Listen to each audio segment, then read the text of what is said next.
Hello guys, in today's video, we are going to guide you through the process of cancelling an order on the Uber Eats app. If you've ever found yourself needing to cancel an order after placing it, don't worry. We'll walk you through each step, so without further ado, let's get started with today's video. So, if you have placed an order on Uber Eats and have realized you need to cancel it, you'll have to act fast. Open the Uber Eats application. You can typically cancel your order within the first 5 to 10 minutes of placing it. But this window can vary based on the restaurant and how quickly they began preparing the food.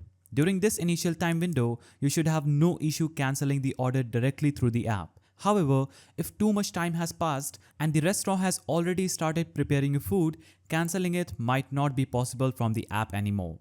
If you found yourself in this situation, you may need to take additional steps to resolve the issue. If you're outside of the cancellation window, don't panic. You can always contact Uber Eats support for help. In some cases, you may be able to reach out to the delivery driver or restaurant to discuss cancelling. Simply explain the situation and they may be able to cancel it for you. Keep in mind that if you cancel after the food preparation has started, Uber Eats may charge a cancellation fee.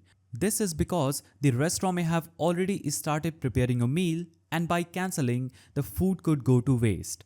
So even though you have cancelled, there may still be a charge for the inconvenience caused to the restaurant. Now let's walk through the steps to cancel the order directly from the app. First, open the Uber Eats application on your device. At the bottom right corner of your screen, you will see an option labeled account. Tap on that and once you're into your account section, look towards the top right of your screen and select Orders option.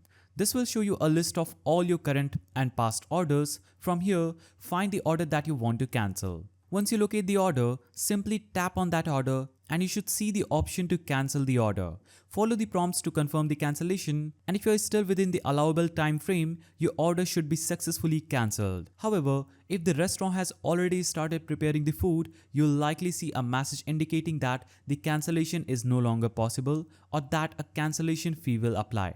And that's it. With these steps, you'll be able to cancel any Uber Eats order you have made as long as it's within the allowable time window. So that's how you cancel Uber Eats order in 2024. If you found this video helpful, please don't forget to give it a thumbs up and thanks for watching.